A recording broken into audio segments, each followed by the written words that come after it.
Oke lah Ces, kayak biasalah sebelum masuk ke pembahasannya, kita bacakan dulu lah best comment kita kali ini. Nah, best comment kali ini datang dari akun bernama Hellcard. Oh, mak, kedatangan pemain Mobile Legends dah kita bah. Tutor Hellcard magil lah bang, ya kan? Nah, di sini dia berandai-andai kalau cerita hidupnya persis kayak di light novel. Ya, gimana ya brother? Bukan kami nggak percaya, sumpah. Cuman andai pun itu kejadian, palingan antara itu kau lagi mimpi atau kau lagi demam tinggi. Karena biasanya kalau orang lagi demam tinggi suka gitu kadang. Halusinasinya itu udah ngalahin suhu tubuhnya ya kan. Dan andai pun harus kulengkapi kalimatmu ini brother, palingan jatuhnya itu jadi kayak gini. Coba ya cerita gue kayak like novel ini. Pasti aku terbangun dari mimpi dan aku sadar kalau aku jomblo seumur hidup. Oke. Kira-kira gitulah jawaban dari perspektifku untuk melengkapi kalimatmu itu brother. Cocok lah ya. Oke lah, sekian pembahasan kali ini Ces. Makasih lah sebelumnya untuk user Hellcard Mage ini yang udah ngekomen. Kalian yang lain silakan dan biasakanlah berkomentar juga Ces. Saling balas-balasan pun jadilah kita, tapi dalam artian yang menyenangkan. Asik. Oke lah, sekian dan adios. Oke lah Ces, welcome back di channel Vijinti. Nah, kali ini kita akan lanjut ngebahas Jakuchara volume 7 part 1-nya. Pembahasan kali ini akan merangkum mulai dari chapter 1 sampai 3 dari volume 7-nya. Oke lah, kayak biasa sebelum masuk ke pembahasannya, kalian jangan lupa lah like dan subrek kalau kalian suka dengan pembahasan kami. Dan jangan lupa juga Ces, mampirlah kalian ke akun Instagram kami, karena di situ kami ada post lah mengenai fakta-fakta menarik seputar anime. Oke brother, bela nggak usah banyak bacot, kita langsung gas aja lah ke pembahasannya.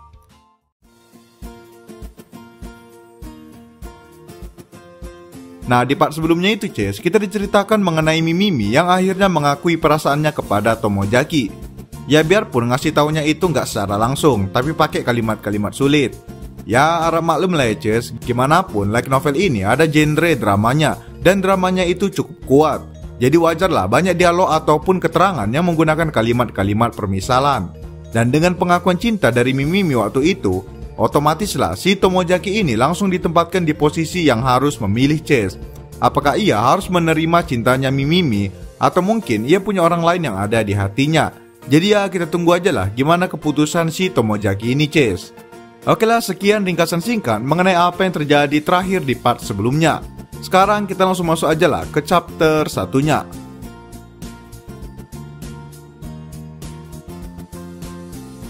Nah, diawali di pertemuan singkat antara Tomojaki dan Aoi di ruang khusus seperti biasa.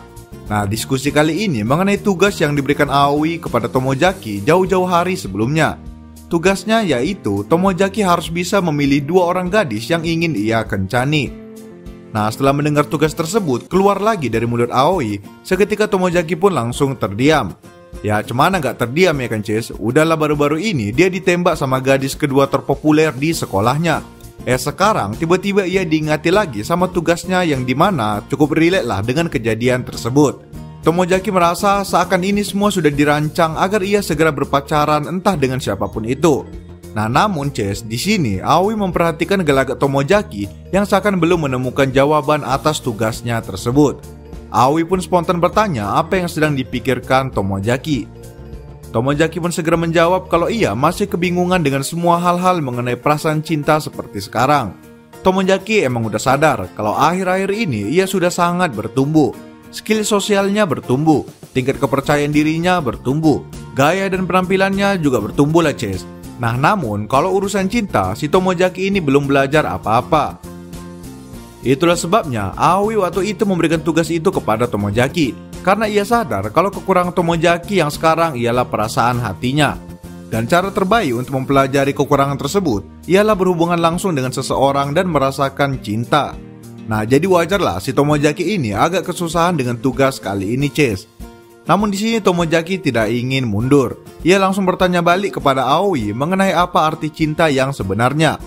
Ya gimana pun si Aoi ini kan pernah pacaran lah sekali pas SMP Ces. Jadi harusnya dia bisa lah ngasih jawaban yang cukup objektif.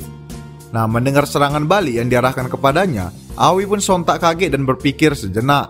Aoi pun akhirnya menjawab kalau cinta merupakan perasaan majemuk yang bertemu di saat yang tepat. Asik. Nah, mendengar itu, Tomojaki pun teringat sekilas mengenai seseorang yang sudah lama ia kenal jauh sebelum Aoi memberikan tugas tersebut kepadanya. Namun kalau untuk sekarang udah pastilah orang pertama yang ada di benak Tomojaki pasti si Mimimi.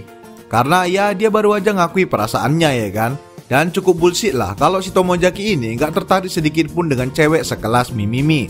Namun Chase, Tomojaki masih punya satu orang lain sebagai kandidat untuk tugas kali ini. Dan orang tersebut ialah Fuka. Yap, karena perkataan Aoi tadi, Tomojaki langsung sadar Chase kalau perasaannya terhadap Fuka memiliki artian yang berbeda dan tak hanya sekedar teman. Jadi di sini Tomojaki pun mengajukan dua nama sebagai kandidat untuk ia pacari ke depannya. Yang pertama ialah Mimimi dan yang kedua ialah Fuka. Tentunya mendengar nama itu disebutkan, Aoi langsung tersenyum licik namun seakan tidak puas. Aoi membalas kalau dua orang tersebut sangat bisa ditebak oleh dirinya. Namun bukan berarti Tomojaki sudah salah memilih. Aoi pun langsung mulai menjelaskan semua detail dari tugas tersebut. Nah di sini si Aoi ini pun mulailah ngejelasin apa aja langkah yang harus Tomojaki lakukan, gimana pendekatannya, semualah dan apa hasil yang harus ia dapatkan. Dan udah pasti juga hasil yang harus didapatkan ialah berpacaran dengan salah satu dari kedua gadis tersebut. Di sini Tomojaki pun mengangguk setuju. Namun ia sedikit keberatan dengan cara si Aoi ini Chase. Karena si Tomojaki ini ngerasa kalau si Aoi ini betul-betul menganggap kalau semua orang yang ada di tugas tersebut hanyalah bidak catur. Simpelnya si Aoi ini berbicara tanpa adanya ketulusan sedikit pun. Di sisi lain, si Tomojaki pengennya ngelakuin tugas tersebut dengan tulus sesuai hatinya. Jadinya agak berdebat lah orang ini sedikit Chase. Cuman akhirnya Aoi pun mengalah dan membiarkan Tomojaki menentukan rute akhir dari tugas tersebut. Oke, kemudian setelah selesai berdiskusi, Aoi pun pergi duluan dan segera memasuki ruang kelas. Tomojaki pun ikut menyusul dari kejauhan biar nggak ada orang yang lihat.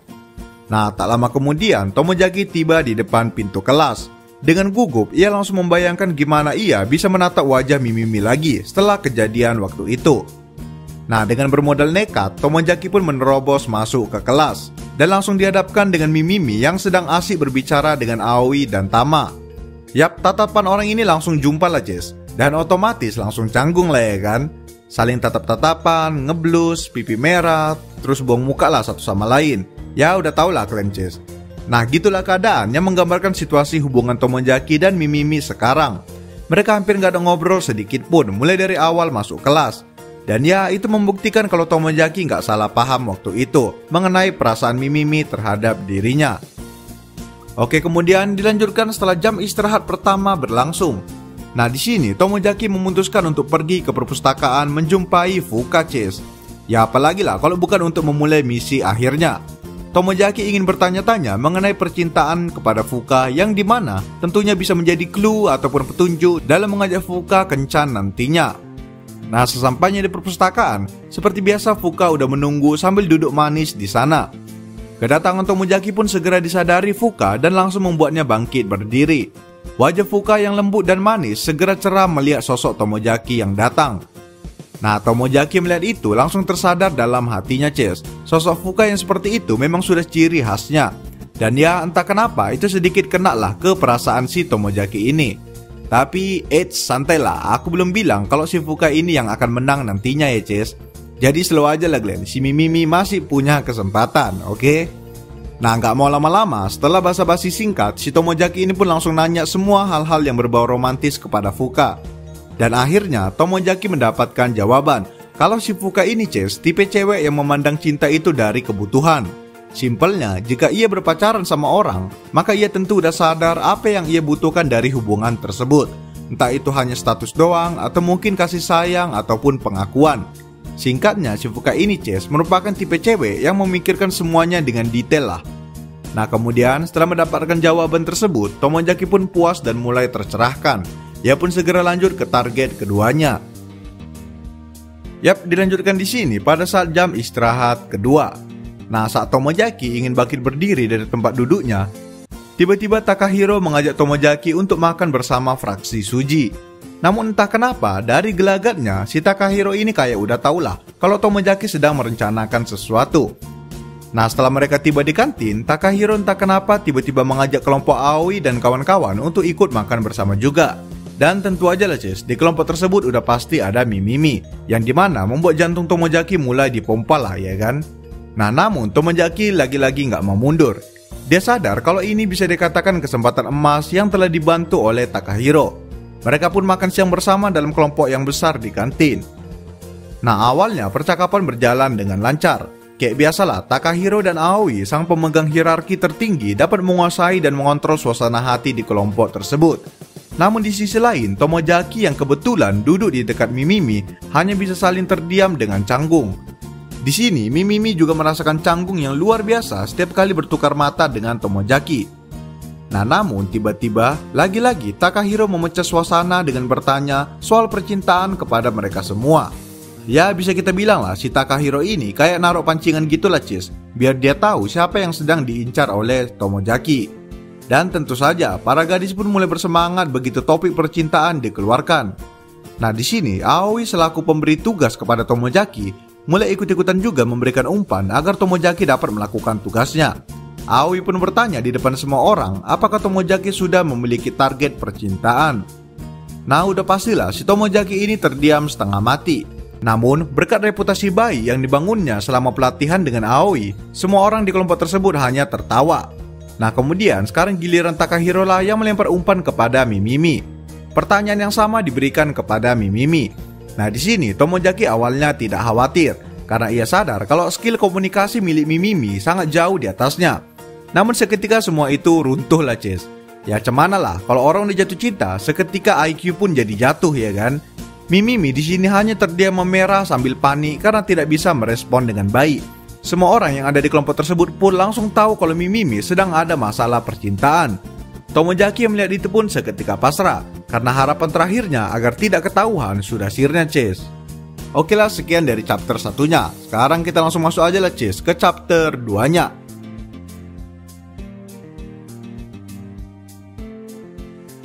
Nah, chapter 2-nya ini masih lanjutan dari chapter 1-nya dan masih di hari yang sama, Cis, oke?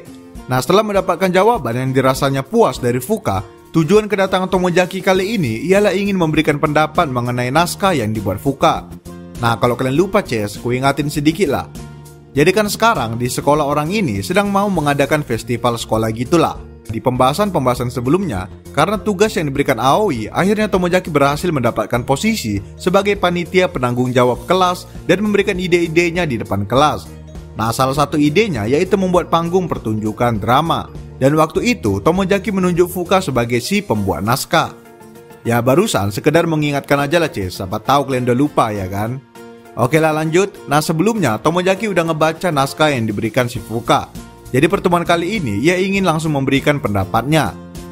Nah, setibanya di perpustakaan, kayak biasalah Fuka udah nunggu di sana. Tomojaki pun segera menghampiri Fuka dan duduk di seberangnya. Di sini wajah Fuka terlihat tidak sabaran karena ingin mendengar penilaian dari Tomojaki. Tentunya Tomojaki dengan jujur langsung menjawab kalau naskahnya sudah cukup bagus. Biarpun belum selesai, namun ceritanya nggak monoton lah dan udah layak untuk dipentaskan nanti.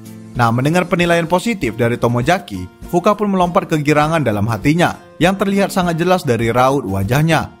Namun di sini Tomojaki seakan menambahkan beberapa kritikan, Cis. Tomojaki melanjutkan kalau ia merasa karakter yang dibuat Fuka menjadi sedikit gampang ditebak, berbeda dengan sebelumnya. Nah, mendengar itu, Fuka pun seakan diberi tamparan keras oleh fakta. Namun di sini Fuka langsung membalas dengan anggukan kepala. Ia berkata kalau baru-baru ini ia memang merevisi sifat dan tingkah laku dari beberapa karakter, yaitu karakter yang akan diperankan oleh Tama dan juga Takahiro nantinya. Fuka berkata kalau ia ingin mereka berdua bisa memainkan peran yang cukup mirip dengan karakter aslinya. Sedangkan peran karakter utama yang satu lagi yaitu Aoi tidak akan mendapat perubahan, karena Fuka merasa kalau Aoi dan karakter yang akan diperankannya sudah sangat mirip. Nah, mendengar itu Tomojaki pun spontan tertawa kecil melihat Fuka yang sangat memperhatikan detail kenyamanan temannya dan juga naskahnya. Mendengar itu Fuka pun spontan menunduk malu. Namun ia sangat senang melihat Tomojaki bisa mengerti maksud yang ingin ia sampaikan. Mereka pun melanjutkan diskusi singkat mengenai revisi naskah tersebut dan kemudian Tomojaki pun kembali ke kelas. Oke, kemudian setelah diskusi sebentar dengan Fuka, Tomojaki langsung segera kembali ke kelas. Nah, saat ia berjalan di koridor kelas, ia bisa memperhatikan semua kelas yang tengah sibuk mendekorasi kelas mereka demi persiapan festival nanti. Di sini, Tomojaki agak sedikit flashback lah, Cis, mengenai perjuangannya bisa sampai di titik sekarang. Tomojaki bisa merasakan kalau kali ini ia sudah resmi bergabung dan ikut berpartisipasi di festival kali ini. Berbeda dengan tahun-tahun sebelumnya, yang dimana ia hanya sebagai karakter sampingan yang cuma bisa menonton. Latihan keras, upaya nekat yang semua Tomojaki lakukan selama ini seakan sudah dibayarkan pelan-pelan. Namun ia sadar kalau ia masih belum bisa menjelma sebagai Ryaju yang sempurna, atau bisa dibilang orang dengan status sosial atas, yaitu pemegang puncak hierarki. Tapi setidaknya status Tomojaki saat ini udah upgrade lah, dari yang dulunya penyendiri dan introvert, sekarang sudah menjelma menjadi normie atau orang normal pada umumnya. Dan itu menurut si Tomojaki udah merupakan perkembangan yang cukup pesat lah Toh dia juga masih punya waktu di kelas 3 nanti. Jadi Tomojaki merasa kalau ia tidak perlu terlalu terburu-buru. Oke, kemudian selagi berjalan sambil berdiskusi di dalam pikirannya, tiba-tiba dari belakangnya Suji langsung merangkul leher Tomojaki dan menyapanya. Tomojaki pun spontan kaget dan memutar arah wajahnya. Di sini, Suji dengan senyum intimidasinya langsung menyapa Tomojaki dengan kasar. Namun karena ia sendiri juga sudah mulai diakui, bisa dibilang hubungan Suji dan Tomojaki sekarang resmilah di status berteman, biarpun belum akrab kali lah Nah di sini, Suji ingin mengajak Tomojaki ke kantin makan es krim bersama. Suji menjelaskan kalau pacarnya Yuju sedang sibuk melakukan tugasnya dalam festival, jadinya ia hanya bisa menunggu Yuju sampai selesai.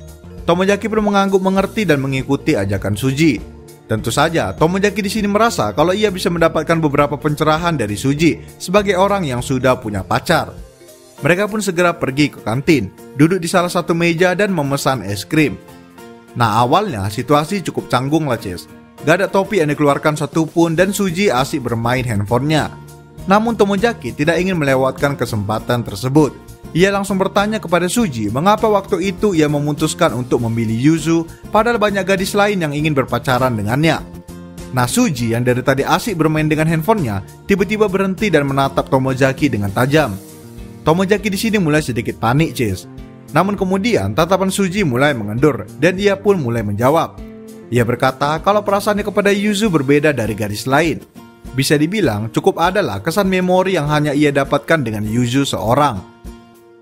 Nah, mendengar itu, Tomojaki seakan mendapatkan jawaban baru dari Suji. Berbeda dengan Fuka yang mengandalkan alasan ataupun kebutuhan, Suji di sini mengandalkan memori dan kenangan sebagai kunci ia membuat keputusan untuk berpacaran. Dan dengan itu lumayan lah si Tomojaki ini jadi dapat referensi tambahan. Tomojaki pun mulai sedikit tenang, namun tiba-tiba Suji malah menyerang balik. Suji bertanya langsung to the point apakah Tomojaki sedang ada hubungan sesuatu dengan Mimimi? Nah di sini Tomojaki terdiam membeku. Namun segera ia sadar kalau Suji pasti sudah mendengar percakapan saat makan siang tadi di kantin. Nah di sini Tomojaki pun ingin langsung mengalihkan topik. Namun dari raut wajahnya, si Suji seperti udah tahulah kejadian aslinya. Suji pun menjelaskan kalau ia mendengar dari Mimimi langsung, kalau Mimimi menyukai Tomojaki. Nah mendengar itu Tomojaki pun sontak kaget. Ia tidak menyangka kalau Mimimi akan sekendur itu dalam menjaga rahasia hatinya. Namun Suji kembali melanjutkan seakan memberikan peringatan kepada Tomojaki. Suji berkata kalau Tomojaki terlalu banyak berpikir. Suji menyarankan agar ia sebaiknya bergerak mengikuti arus dan jangan terus melawan. Mendengar itu Tomojaki pun langsung paham Suji secara tidak langsung menyuruhnya untuk tidak mengulur waktu terlalu lama. Tomojaki pun langsung mengangguk setuju dan mulai mencerna semua jawaban yang ia terima hari ini Oke lah brotherku, sekian pembahasan part satunya. Yap, agak sabarlah kalian ya. Memang agak ribet lah MC kita satu ini. Banyak kali mikirnya. Cuman ya itulah, tiap orang beda-beda lah ya kan Dia emang banyak mikir, cuman setidaknya dia udah laku. Lah kalian. Oke lah, sekian pembahasan kali ini. Jangan lupa like, comment, subscribe, and goodbye